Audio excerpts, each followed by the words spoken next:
Headlines presented by Patanjali Gonyle, पवित्र गौमूत्र, अर्क एवं एंटीबैक्टीरियल जड़ी बूटियों से निर्मित। हरियाणा और जम्मू कश्मीर विधानसभा चुनाव का आज जनादेश। मतगणना केंद्रों पर सुरक्षा के कड़े इंतजाम। जम्मू कश्मीर के 90 विधानसभा क्षेत्रों के लिए 28 मतगणना केंद्र, तो हरियाणा के 90 विधानसभा सीटों के लिए 93 मतगणना केंद्रों पर वोटों की गिनती। अब से थोड़ी ही देर में शुरू होगी हरियाणा और जम्मू कश्मीर चुनाव के लिए मतगणना। पहले होगी पोस्टल बैलेट की गिनती, इसके बाद होगी वोटों की मतगणना। हरियाणा के कार्यवाहक मुख्यमंत्री नायब सिंह सैनी का दावा का हैट्रिक लगाएगी बीजेपी। कांग्रेस का सूखा नहीं होगा खत्म, आज का दिन होगा बीजेपी के पक्ष में। हरियाणा में मतगणना से पहले पूर्व सीएम भूपेंद्र सिंह हुड्डा, कांग्रेस सांसद कुमारी सैलजा का बड़ा बयान। बोले कांग्रेस की आ रही 60 से ज्यादा सीटें, सीएम पद पर फैसला लेगा आलाकमान। एग्जिट पोल के आंकलन से इतर इनेलो नेता अभय सिंह चौटाला का दावा, किंग मेकर की भूमिका में होगी इनेलो बीएसपी। हरियाणा में मतगणना से पहले जश्न मनाने की तैयारियां भी शुरू। मिठाइयों की दुकानों में दिए गए कई किलो लड्डू के ऑर्डर। जम्मू कश्मीर में बीजेपी को सबसे बड़ी पार्टी बनने की उम्मीद, तो एग्जिट पोल के आंकलन के मुताबिक कांग्रेस एनसी गठबंधन को सत्ता की आस, पीडीपी भी दे सकती है गठबंधन को समर्थन। हरियाणा और जम्मू कश्मीर चुनाव में मतगणना की पल पल की अपडेट सिर्फ न्यूज 18 पर। रिजल्ट अपडेट टीम से मिलेंगे सबसे पहले और सबसे सटीक नतीजे देखिए सिर्फ न्यूज 18 पर। Presented by पतंजलि गोनाइल, पवित्र गौमूत्र, अर्क एवं एंटीबैक्टीरियल जड़ी बूटियों से निर्मित।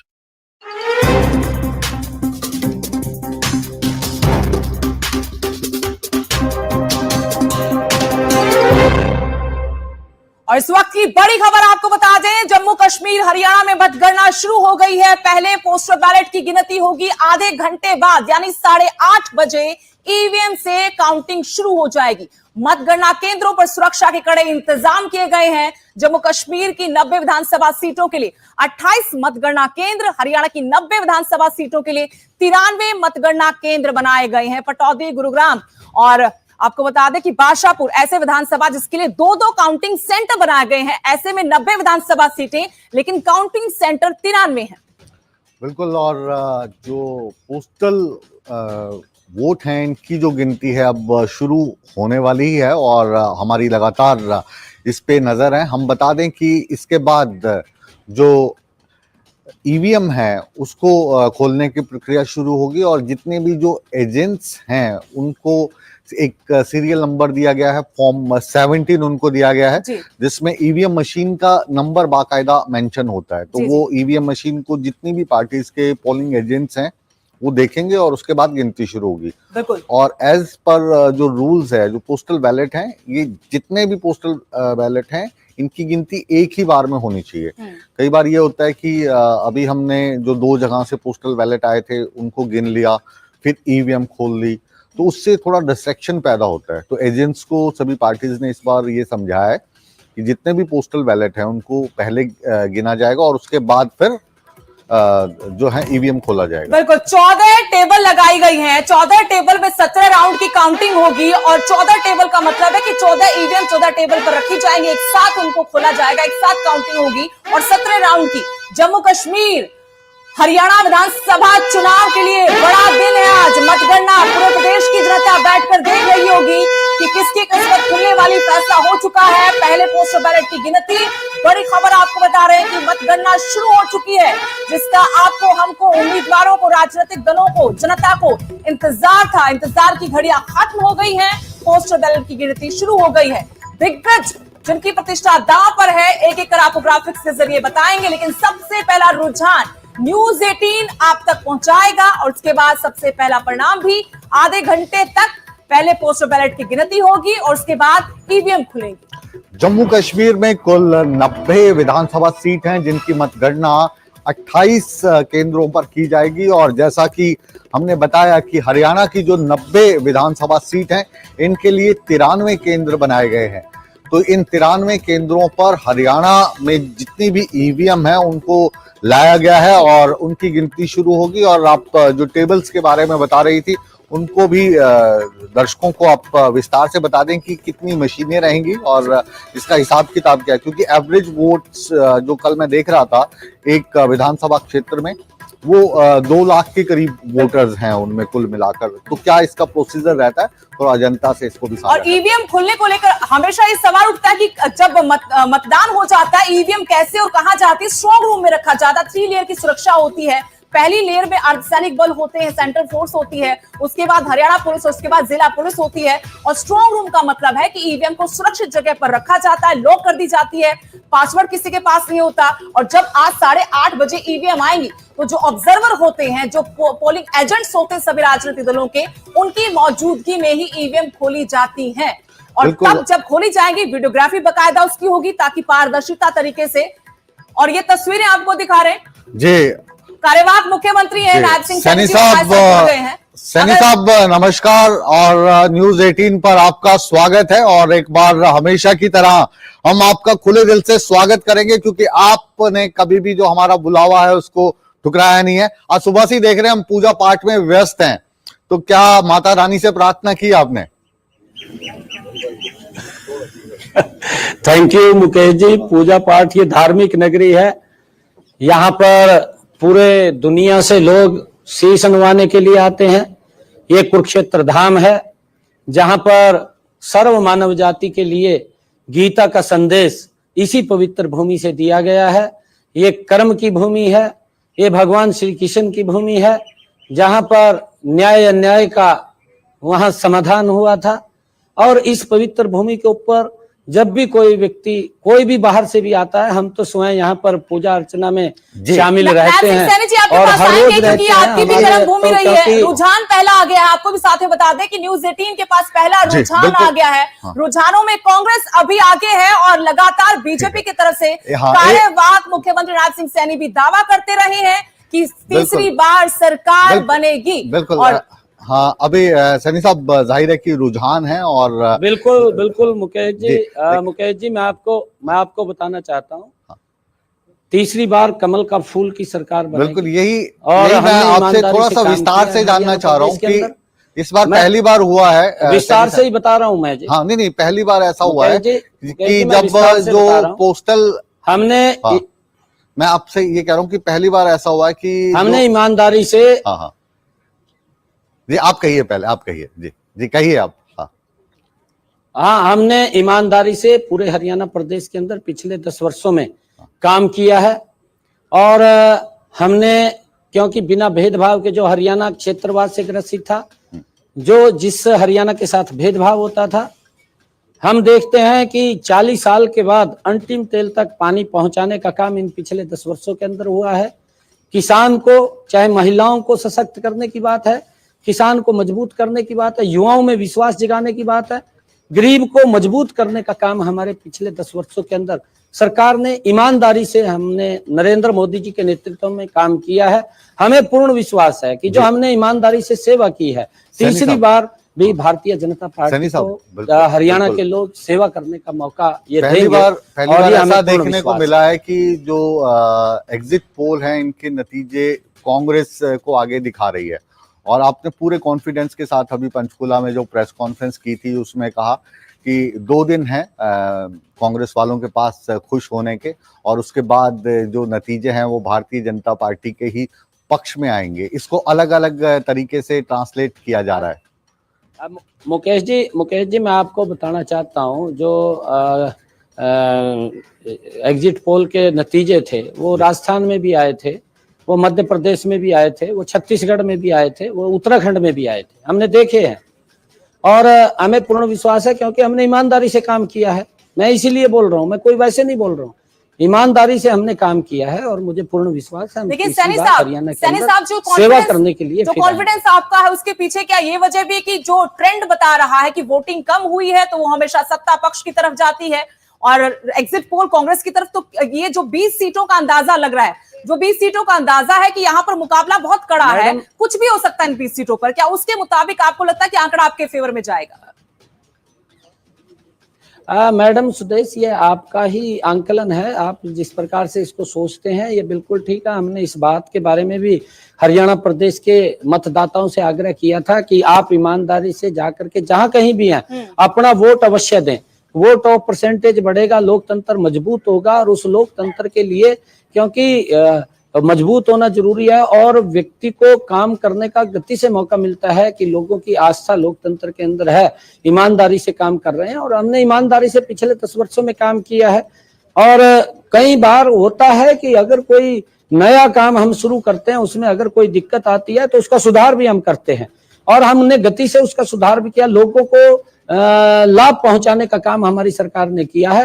किसी भी क्षेत्र के अंदर अगर आप लोग देखेंगे, चाहे इंफ्रास्ट्रक्चर के मामले में हो, चाहे गरीब तक सुविधा पहुंचाने की बात हो, चाहे किसान को उसकी फसल का उचित मूल्य देने की बात हो, चाहे उसके खराबे का 100% मुआवजा देने की बात हो, चाहे सब्जी के किसान को भावांतर भरपाई देने की बात हो, चाहे बाजरे के किसान को हमने भावांतर भरपाई देने का काम किया हो, चाहे हमने कपास की फसल को एमएसपी पर खरीदने का काम किया हो, लगातार हमारी सरकार ने मजबूती से हरियाणा प्रदेश के अंदर ईमानदारी से काम किया है। और इस ईमानदारी के कारण ही जो हमने सेवा भाव से काम किया है कि हरियाणा प्रदेश जो क्षेत्रवाद से पनपता था, उस क्षेत्रवाद के ऊपर विराम लगाने का काम करते हुए हमने गति से हरियाणा को आगे बढ़ाया है, और हम आगे भी, मुझे पूर्ण विश्वास है कि आने वाले समय के अंदर भी हम गति से इसको आगे बढ़ाने का काम नेटवर्क 18 न्यूज 18 के इस नेटवर्क पर आपको न केवल हरियाणा में, न केवल देश में, बल्कि बहुत सारे देशों में देखा जा रहा है, पूरी दुनिया में आपको देखा जा रहा है। तो क्योंकि अभी 8 बजे हैं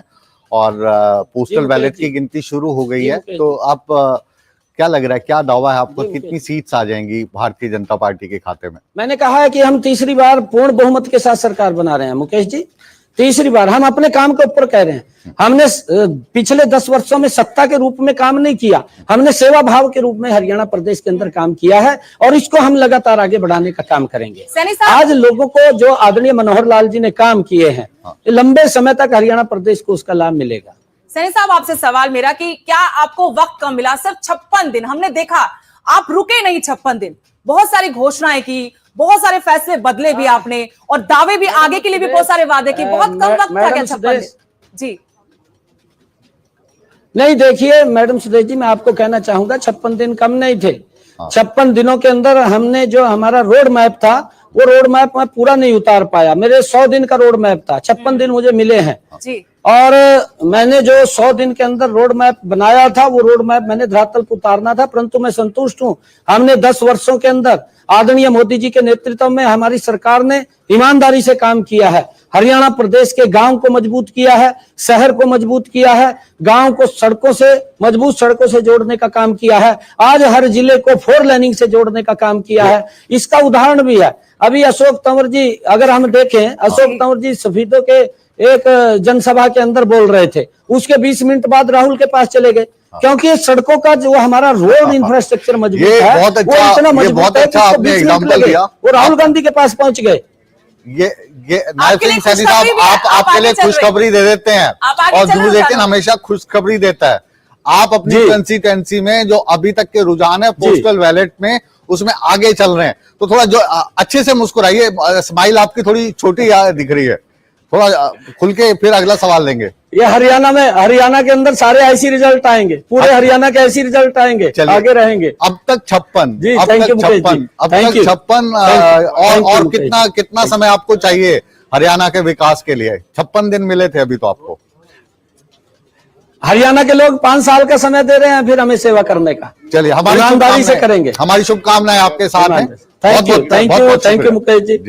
चलिए, Thank you. पहला रुझान जो था जब मुख्यमंत्री कार्यवाहक हैं जी जी हमारे साथ बैठे थे तो इनके पक्ष में आया, तो ये इनके लिए खुशखबरी की बात है। और जो बाकी रुझान है इनसे भी आप दर्शकों को रूबरू करवाइए सुदेश। बिल्कुल, ग्राफिक्स के जरिए आपको बता रहे हैं कौन कहां पर आगे है रुझानों में। सावित्री जिंदल निर्दलीय इस बार चुनाव मैदान में हिसार से आगे चल रही है, त्रिकोणीय मुकाबला इस सीट पर भी है, लेकिन रुझान कह रहे कि मजबूत है सावित्री जिंदल। और हम भी लगातार ग्राउंड जीरो से ये रिपोर्ट लेते रहे कि सावित्री जिंदल ने हिसार विधानसभा का मुकाबला इस बार काफी रोमांचक बना दिया है। फिलहाल रुझानों में आगे बिल्कुल, सावित्री जिंदल के बारे में भी जो दर्शक नहीं जानते हैं उनको हम बताना चाहेंगे कि सावित्री जिंदल भारत की सबसे बड़ी महिला उद्योगपति हैं, देश की सबसे अमीर देश की महिला, सबसे अमीर और सबसे बड़ी उद्योगपति हैं। और नवीन जिंदल जो भारतीय जनता पार्टी के सांसद हैं, उनकी माताजी हैं। जी।